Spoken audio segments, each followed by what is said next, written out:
ദേവൂട്ടിക്കൊപ്പം വരികയാണ് അമ്മേ മൂകാംബികേ. എല്ലാ ദിവസവും രാത്രി 8:30 നമ്മുടെ സ്വന്തം സൂര്യ ടിവിയിൽ.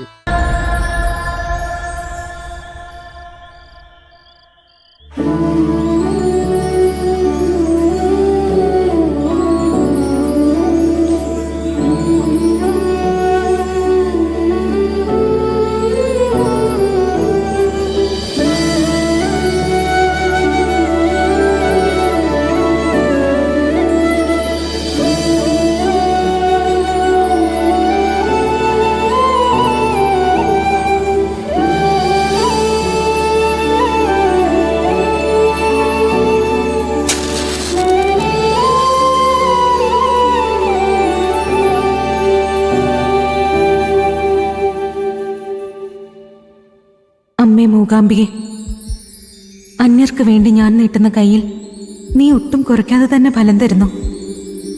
ഒട്ടും വൈകാതെ അവരുടെ കാര്യങ്ങളിൽ ഇടപെടുന്നു. പക്ഷേ എന്റെ സ്വകാര്യ പ്രാർത്ഥനകൾക്ക് നീ ചെവി തരുന്നില്ലല്ലോ ദേവി. എന്റെ കേശൂട്ടനെയും അച്ഛനെയും അമ്മയും എന്തുകൊണ്ടാ നീ എന്നിൽ നിന്നും ഒളിപ്പിക്കുന്നത്? എന്നത്തേക്കാ അവരെ എന്റെ മുന്നിൽ എത്തിക്കാൻ നീ തീരുമാനിച്ചിരിക്കുന്നെ? എന്റെ ഈ പ്രാർത്ഥന എന്നാ അമ്മ നീ സ്വീകരിക്കുന്നെ?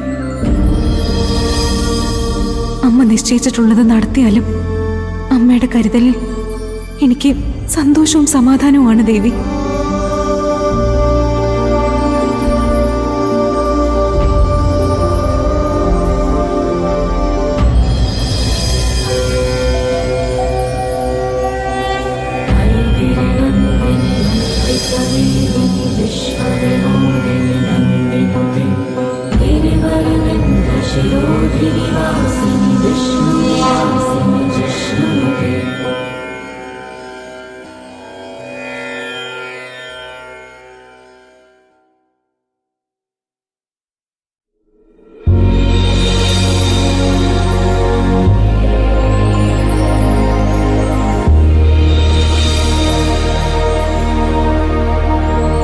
പുലർച്ചയ്ക്ക് എണീക്കുമ്പോ മുത്തശ്ശിയെ വിളിക്കണമെന്ന് പറയാറില്ലേ ദേവൂട്ടി?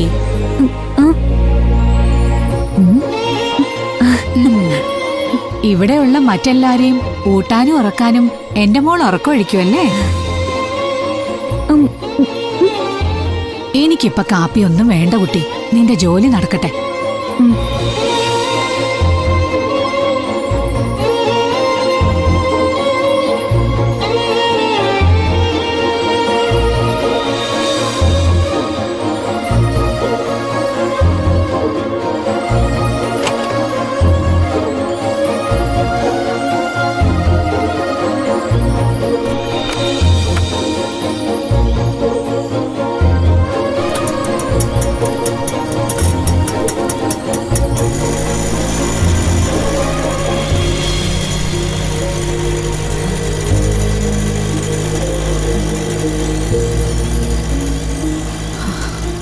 ദേവി, നീ അവൾക്ക് എല്ലാരോടും കരുണയുള്ളൊരു മനസ്സ് കൊടുത്തു.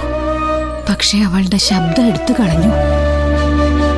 അതും കൂടി തിരിച്ചു കിട്ടിയാൽ എന്റെ കുഞ്ഞ് വലിയ വലിയ കാര്യങ്ങൾ തന്നെ ചെയ്യും.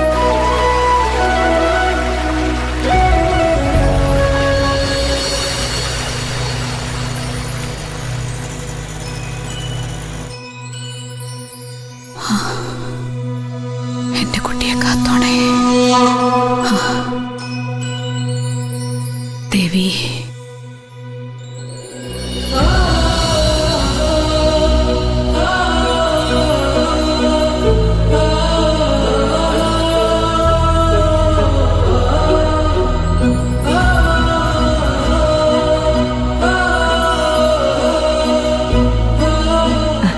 ನಮಸ್ಕಾರ. ಯಾವಾಗ ಬಂದ್ರಿ? ಧನ್ಯವಾದಗಳು.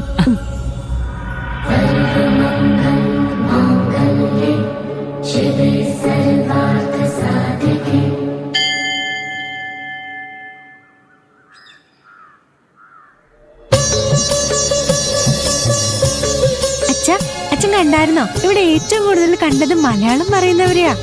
അതെന്താ അച്ഛാ അവിടെ നിന്ന് ഇത്രയും ആൾക്കാർ വരുന്നേ? അത് അമ്മയോടുള്ള ഭക്തി കൊണ്ടല്ലേ മോളെ?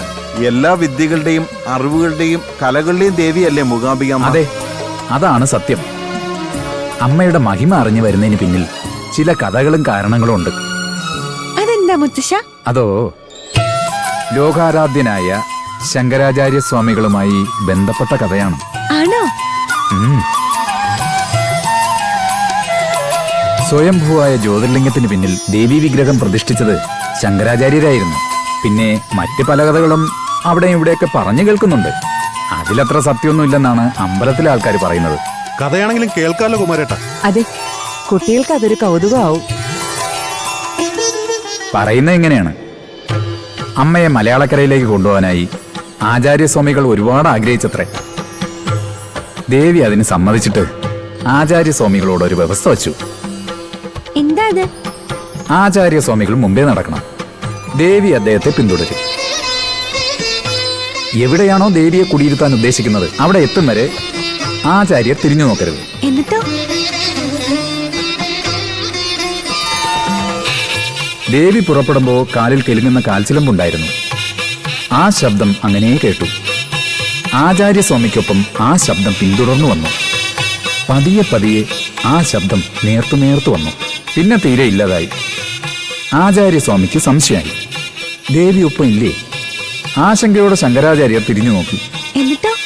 എന്നിട്ടെന്താകാനാ, ദേവി ശങ്കരാചാര്യരുടെ പിന്നിൽ തന്നെ ഉണ്ടായിരുന്നു.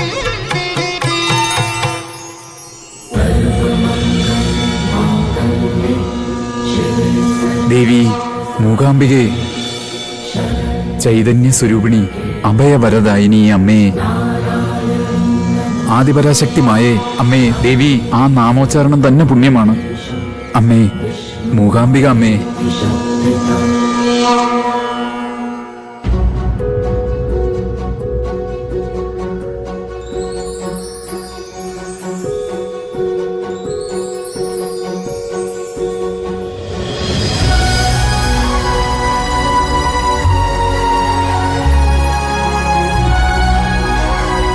ദേവി, നിത്യചൈതന്യ സ്വരൂപിണി, അക്ഷരാത്മികെ, ജ്ഞാനാംബികെ, എന്റെ പ്രാർത്ഥനകൾക്ക് എപ്പോഴും ചെവി തന്ന് എന്നെ അനുഗ്രഹിക്കുന്നല്ലോ. ഈ കരുണാ കടാക്ഷത്തിന് ഞാൻ എങ്ങനെയാണ് ദേവി നന്ദി പറയുക? എന്റെ എല്ലാ വിചാരങ്ങളും എന്റെ എല്ലാ സമർപ്പണങ്ങളും അവിടത്തേക്കുള്ളതല്ലേ ദേവി? അമ്മേ,